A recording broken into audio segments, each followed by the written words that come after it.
আসসালামু আলাইকুম। প্রিয় দর্শক, অন্য মঞ্চের আলাপচারিতায় আপনাদের সকলকে আমন্ত্রণ জানাচ্ছি। আসসালামু আলাইকুম রহমতুল্লাহি ওবরকাতুহু। সম্মানিত দর্শক, প্রধানমন্ত্রী তারেক রহমান ক্ষমতায় আসার আগে একটি ভালো উদাহরণ তৈরি করেছেন। তার নামের আগে সম্মানিত, নামের আগে মাননীয়, এই কথাগুলো না বলার জন্য তিনি অনুরোধ করেছেন।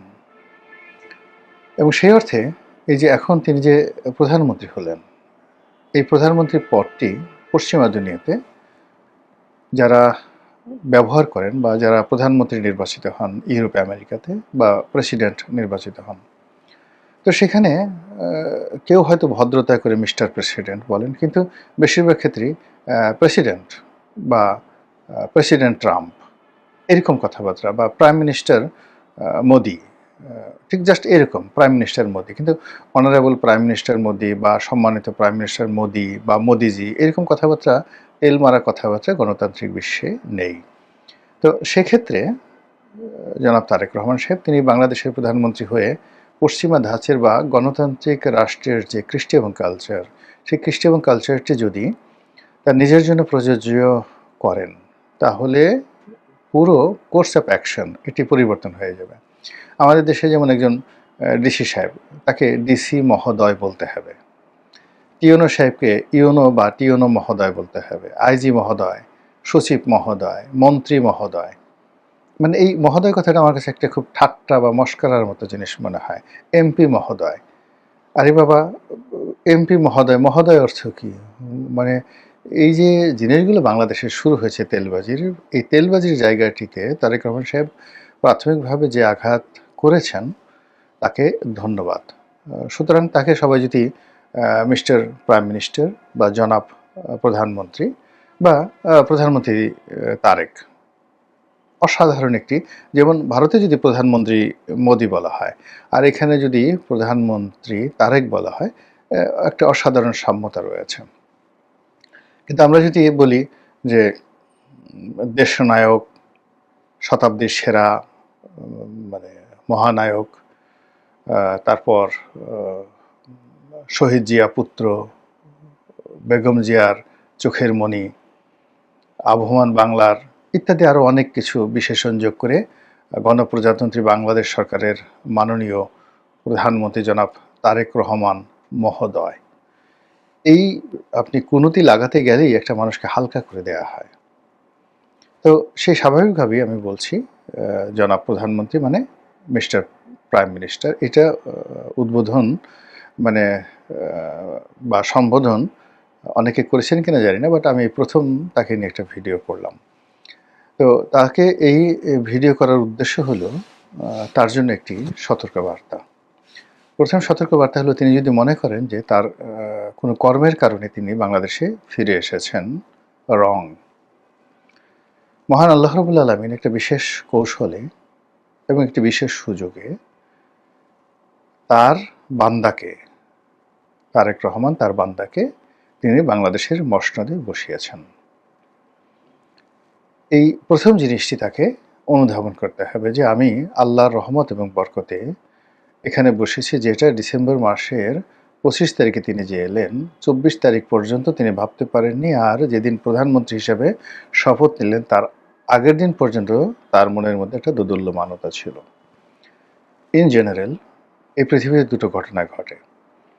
একটি হলো তুমুল প্রতিযোগিতার মাধ্যমে এবং কর্মের মাধ্যমে মানুষ একটা বিষয় অর্জন করে, এবং আল্লাহ এটা পছন্দ করেন যে মানুষ শ্রম করে, মেধা করে, কৌশল খাটিয়ে, বুদ্ধি খাটিয়ে এই জমিন থেকে তার প্রাপ্য নিয়ামত সে অর্জন করুক। এটা আল্লাহর সবচেয়ে পছন্দ। 2 নম্বর হলো যে কিছু মানুষ ছলচাতুরি করে, অন্যকে ঠকায়। যেমন ধরুন আমাদের 14 সনে, 18 সনে, 24 সনে আমরা ঠকেছি জাতীয় নির্বাচনের ক্ষেত্রে, এরকম ঘটনা ঘটে। এটা আল্লাহ খুবই অপছন্দ করেন, এবং যারা এই ধরনের কর্মকাণ্ড করেন, লোক ঠকান রাজনীতির ক্ষেত্রে, তাদের অবস্থা কি হয়। 3 নম্বর হলো যে ক্ষমতায় আসে হত্যাকাণ্ডের মাধ্যমে, অন্যকে হত্যা করে তারপরে ক্ষমতায় আসে। এটা প্রাচীন পদ্ধতি, এবং এই পদ্ধতিতে যারাই ক্ষমতা আসেন তারা নির্বংশ হয়ে যান। পৃথিবীতে তাদের কোনো বংশ থাকে না। কোনো হত্যাকাণ্ডের মাধ্যমে রাষ্ট্র ক্ষমতা দখল করলে তারা নির্বংশ হয়ে যান।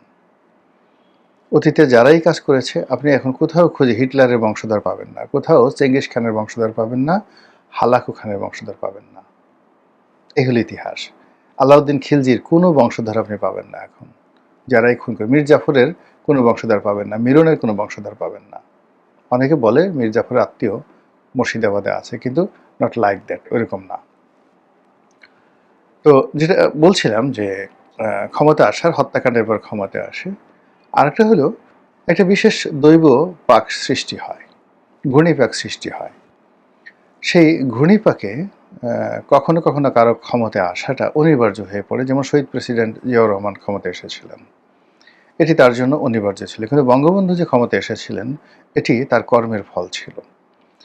তো এনিওয়ে ওটা ভিন্ন ব্যাপার। তারেক রহমান সাহেব যেটাতে আসছে সেটা হলো একটা ঘূর্ণিপাক। তার পিতার মতোই একটা পরিবেশ পরিস্থিতি তৈরি হয়েছে, সেই পরিবেশ এবং পরিস্থিতি নিয়ে এসেছেন। এবং একইভাবে 1991 সালে তার মাও ক্ষমতায় এসেছিলেন। এরকম একটা ঘূর্ণিপাকের মধ্যে পড়ে নিয়তি তাকে ক্ষমতার জায়গাতে নিয়ে এসেছিল। কাজেই তারেক রহমান সাহেবকে সবার আগে ওয়াম্মা বিনিয়ামতে রব্বিকা ফাহাদ্দিস, অর্থাৎ এই কোরআনের আয়াতটিকে তাকে স্মরণ করতে হবে, এবং তার আগে তাকে এই আয়াতটি খুব ভালো করে পড়তে হবে। আলাম ইয়াজিদ ক্যাতিমান ফাওয়া ওয়া জাদাকা দল্লান ফাহাদা, ওয়া জাদাকা দল্লান ফাহাদা। এই যে ওয়া জাদাকা দল্লান ফাহাদা, এই আয়াতগুলোর তাফসীর তাকে স্মরণ করতে হবে। তারপর আল্লাহ যেটা বলছেন যে ওয়াম্মা বিনিয়ামত রব্বিকা ফাহাদ্দিস, আপনার প্রতি যে নিয়ামত দেওয়া হয়েছে আল্লাহ রাসূলকে উদ্দেশ্য করে, সেই নিয়ামতের শুকরগুজার করুন। এই বিষয়গুলো তিনি যদি ডিভ্যালুয়েট করেন এবং কখনো ভুলে যান, তার সকল নিয়ামত তার জন্য বুমেরাং হয়ে পড়বে। কথাগুলো বললাম এই কারণে যে তিনি যে বিশেষ কৌশল, যে বিশেষ পরিস্থিতি এবং বিশেষ ঘূর্ণিপাকের মাধ্যমে ক্ষমতা আসছেন, সেগুলোর মধ্যে লন্ডন বৈঠকটি ছিল তার জীবনের সবচেয়ে তাৎপর্যপূর্ণ একটি ঘটনা, এবং এই ঘটনার জন্য তিনি নিজেও প্রস্তুত ছিলেন না। সারা বাংলাদেশের রাজনীতিতে ডক্টর মোহাম্মদ ইউনূস অসহায় হয়ে পড়েছিলেন। তিনি কাউকে বিশ্বাস করতে পারছিলেন না, মনের কথা কাউকে বলতে পারছিলেন না। তার হুকুম মান্য করার মতো কেউ ছিল না। যে যার মতো করে মপ করেছে, যে যার মতো করে যার যার বিভাগ অনুবিভাগ চালিয়েছে, এবং যে যার মতো করে এই ভদ্রলোকের সর্বনাশ ঘটিয়েছে, অপদস্থ করেছে। তিনি যে সাধ্য তেঁতুলের বিশি ছিলেন, নট লাইক দ্যাট। কিন্তু আবার তার সঙ্গে যে সবাই ভালো আচরণ করেছে, সবাই সহযোগিতা করেছে, আর তিনি একা সবাইকে বাড় দিয়েছেন, নট লাইক দ্যাট। এখানে বেশিরভাগ মানুষ তার সাথে মুনাফিকি করেছে, তাকে ব্যবহার করার চেষ্টা করেছে, কথা দিয়ে কথা রাখেনি। এটা হলো বাস্তবতা। ঠিক সেই সময়টিতে তার মনে হয়েছে যে লন্ডনে গিয়ে তারেক রহমান সাহেবের সাথে বৈঠক করাটা তার জন্য ফরজি আইন। তিনি সেটি করেছেন, এবং তিনি তারেক রহমান সাহেবের সঙ্গে তার যে বৈঠক হয়েছে, দীর্ঘ 2 ঘন্টার বৈঠক, এই বৈঠকে নিঃসন্দেহে অনেকগুলো সমঝোতা হয়েছে, কমিটমেন্ট। ডক্টর মোহাম্মদ ইউনূসের পক্ষ থেকে কমিটমেন্ট ছিল, তারেক রহমান সাহেবের পক্ষ থেকেও কমিটমেন্ট ছিল। আদারওয়াইজ এই যে ফেব্রুয়ারি মাসে নির্বাচন, এই নির্বাচনে তারেক রহমান সাহেবের বিজয়, তার দেশে ফেরা, এটি হয়তো হতো না। তো এক্ষেত্রে রাজপুরুষ হিসেবে রাজা কখনো মিথ্যা বলেন না, রাজা কখনো অঙ্গীকার ভঙ্গ করেন না। তো তারেক রহমান সাহেবের সঙ্গে ডক্টর মোহাম্মদ ইউনূসের যে সমঝোতা হয়েছে, যে বিষয়গুলো 1 to 1, এখানে অন্য কারোর সাথে কী হয়েছে ডাজ নট ম্যাটার। তার সঙ্গে যে কথাগুলো হয়েছে, এই প্রতিটি কথা তাকে অক্ষরে অক্ষরে পালন করতে হবে। What ever maybe, I don't know, আমি কিচ্ছু জানি না, কিন্তু আমি এটা নিশ্চিত জানি, মানে আমি কিচ্ছু জানি না কী কী কথা হয়েছে, কিন্তু আমি এটা নিশ্চিত জানি এবং বলতে পারি যে তাদের মধ্যে একটা সমঝোতা হয়েছে। এখন এই সমঝোতার যে শর্তগুলো, প্রাথমিক শর্ত ডক্টর মোহাম্মদ ইউনূস পালন করেছেন। তিনি তার দায়িত্ব পালন করেছেন, কর্তব্য পালন করেছেন, ওয়াদা তিনি রক্ষা করেছেন, নির্বাচন সঠিক সময় করেছেন, এবং তারেক রহমান সাহেব এখন প্রধানমন্ত্রী। এখন তারেক রহমান সাহেবের অঙ্গীকার রক্ষা করার পালা। তার সঙ্গে যদি মানে আমি বলব, শুধু এই বয়োবৃদ্ধ 88 বা 90 বছর বয়স্ক ডক্টর মোহাম্মদ ইউনূস নন, অন্য যার যার সঙ্গে তার যে সকল কমিটমেন্ট হয়েছে, প্রতিটি কমিটমেন্ট ওয়াদা তাকে রক্ষা করতে হবে এবং ওয়াদা বরখেলাপ করার সঙ্গে সঙ্গে তার উপর যে বরকত রয়েছে, খোদাই বরকত, আসমানি বরকত, সেই বরকতগুলো নষ্ট হয়ে যাবে। যদি আমি একটা বিষয় শুধু বলি, অন্য কি বিষয় হয়েছে আমি বলতে পারবো না, শুধু একটা বিষয় যেটা আমরা আন্দাজ করি, যদি তার সঙ্গে কোনো কমিটমেন্ট হয়ে থাকে তাকে রাষ্ট্রপতি বানাতে হবে বা তাকে রাষ্ট্রপতি বানাতে হবে বা বানানো হবে। মানে বিএনপি যদি তাকে প্রস্তাব দিয়ে থাকে যে স্যার আপনি এই কাজটি করেন, দেন আপনাকে আমরা রাষ্ট্রপতি হিসেবে রেখে দেব এবং রাষ্ট্রপতির ক্ষমতা বাড়িয়ে দেব, they have to do it, তাকে রাষ্ট্রপতি বানাতে হবে। 2 নম্বর হলো যে এই যে রাষ্ট্রপতি যেহেতু ডক্টর মোহাম্মদ ইউনূস যদি হন, এজন্য তার ক্ষমতা লাগবে, পাওয়ারের ব্যালেন্স লাগবে, প্রধানমন্ত্রীর ক্ষমতা কার্টেল করতে হবে, রাষ্ট্রপতির ক্ষমতা বাড়তে হবে। এর জন্য জুলাই সনদ এবং সংবিধান সংশোধনে যে শর্তগুলো ছিল সেগুলো জনাব তারেক রহমান সাহেবকে আল্লাহর ওয়াস্তে সেগুলো স্বীকার করতে হবে এবং সেগুলো বাস্তবায়ন করতে হবে। আদারওয়াইজ ওই যে বললাম যে তার উপর থেকে নিয়ামতের যে বরকত, সেই বরকত উঠে যাবে। এবং এখানে তারেক রহমান সাহেবের উপর যদি বরকত উঠে যায়, এটি বিএনপির জন্য, রাজনীতির জন্য, গণতন্ত্রের জন্য, এমনকি আওয়ামী লীগের জন্য এটি যে কত বড় ভয়ঙ্কর ক্ষতিকারক বিষয় হবে, এটা কল্পনাও করা যায় না। আফগানিস্তানে মার্কিন যুক্তরাষ্ট্র এবং হামিদ কারজাইয়ের মধ্যে যে সমঝোতা হয়েছিল, সেই সমঝোতাটা আমেরিকা রাখেনি। সেই আমেরিকা না রাখার কারণে কত ট্রিলিয়ন ডলার তার ক্ষতি হয়েছে এবং কি পরিমাণ তার লস হয়েছে, এটা মানে আমেরিকা এখন হাড়ে হাড়ে টের পাচ্ছে। তো যার জন্য যার সাথে যে ধরনের কমিটমেন্ট হয় রাজনীতিতে, সেই কমিটমেন্টগুলো যত ক্ষতি হোক, যা কিছু হোক, ওটার উপর তাকে স্থির থাকতে হয়। ওই কমিটমেন্ট রক্ষা করতে গিয়ে যদি তার ক্ষমতা চলে যায়, তবু তিনি শান্তিতে থাকবেন। আর কমিটমেন্ট রক্ষা না করে আপাত দৃষ্টিতে যদি তিনি ক্ষমতায় থাকেনও, কিন্তু ওটা লং রানে সেটি তার জন্য ভালো হবে না। এটা আধ্যাত্মিকতা, এটা প্রকৃতির আইন। এবং যখন এরকম পরিবেশ পরিস্থিতিতে যখন মানুষ আসে, ক্ষমতা আসে, তখন বারবার তাকে আল্লাহর দিকে নজর দিতে হয়।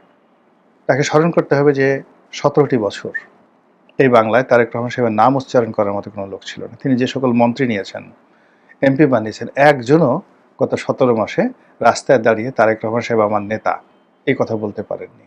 কোনো পত্রিকায় তার নামে কেউ কলাম লিখতে পেরেছে গোলাম মোল্লা রনি ছাড়া, সিঙ্গেল দেখাতে পারবে না। তারেক রহমান সাহেবের নাম উচ্চারণ করে 2010 সন থেকে 24 সন পর্যন্ত বাংলাদেশের পত্র পত্রিকায় পজিটিভ কোনো লেখা কোনো সাংবাদিক লিখেছেন, উপসম্পাদকীয় লিখেছেন, আজকে যারা বড় বড় কথা বলছেন, একজনকে দেখাতে পারবেন না। 9 দিগন্তে খুঁজুন, বাংলাদেশ প্রতিদিন খুঁজুন, শত শত শব্দ পাবেন গোলাম মোল্লা রনি লিখেছে। এবং এই গোলাম মোল্লা রনি লিখেছে, তখনই আমার সাথে ওনার প্রথম 2019 সনে কথা হয়। আমি বললাম যে এই যে আপনার দলে এসে নির্বাচন করেছি, this is the first and last deal, আপনার দলের কোনো পদ পদবি চাই না এবং আগামীতে আর ইলেকশন করব না। 2019 সনে তাকে এই কথা বলে দিয়েছি। কাজেই ওনার জন্য আমি যেটা করেছি, এটা নিঃস্বার্থভাবে করেছি, এর পেছনে কোনো হেতু ছিল না। কিন্তু যে সমস্ত লোক এখন প্রচণ্ডভাবে লাফাচ্ছে, প্রচণ্ডভাবে তারেক বন্দনাতে ব্যস্ত হয়ে পড়েছে, তারা গত 17 বছরে তার এই বাংলাদেশে বসে টু শব্দ করার মতো তার পক্ষে একজন ছিল না। কাজেই তিনি এই স্তুতি বাক্যে কোনো অবস্থাতেই মোহগ্রস্ত হবেন না, নরম হবেন না। তার প্রয়োজনে তিনি মন্ত্রী নিয়োগ দিয়েছেন, আবার তার কথা না শুনলে তিনি তাদেরকে বাদ দিয়ে দেবেন, এটার মধ্যেই তার দৃঢ়তা।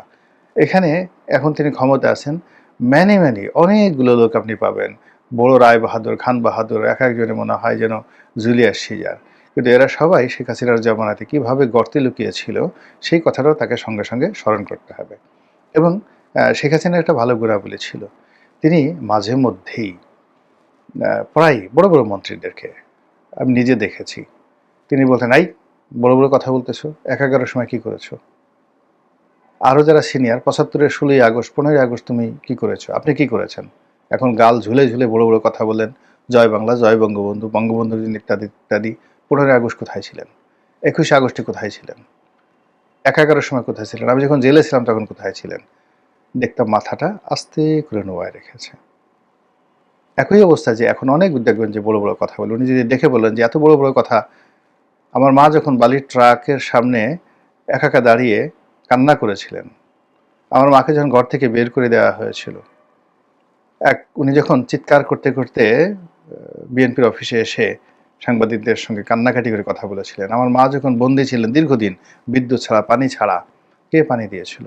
ওই যে তার বাসার প্রতিবেশী যারা পানি দিত, বিদ্যুৎ দিত, তারেক রহমান সাহেব উচিত তাদেরকে খোঁজ নেওয়া, তাদের বাসায় উপহার পাঠানো, যে তার মাকে ওই আওয়ামী লীগ যখন বিদ্যুৎ কানেকশন বন্ধ করে দিয়েছিল, পানি বন্ধ করে দিয়েছিল, তখন পাশের বাড়ি থেকে যারা পানি দিয়েছিল, বিদ্যুৎ লাইন দিয়েছিল, তাদের প্রতি কৃতজ্ঞতা প্রকাশ করা। আর যারা এই সময়টাতে এসে লম্ফজম্প করছেন, বড় বড় কথা বলছেন, তাদেরকে বলা উচিত তোমরা ওই সময়টাতে কোথায় ছিলে, হোয়াট ইজ ইউর কন্ট্রিবিউশন। তো সেই ক্ষেত্রে তার এই যে নিয়ামত, এই নিয়ামতটা স্মরণ করে তিনি তার কমিটমেন্টগুলো যদি রক্ষা করেন, তার কাজে বরকত হবে বলে আমি মনে করি। মহান আল্লাহ আমাদের সবাইকে হেদায়েত দান করুন এবং হেফাজত করুন।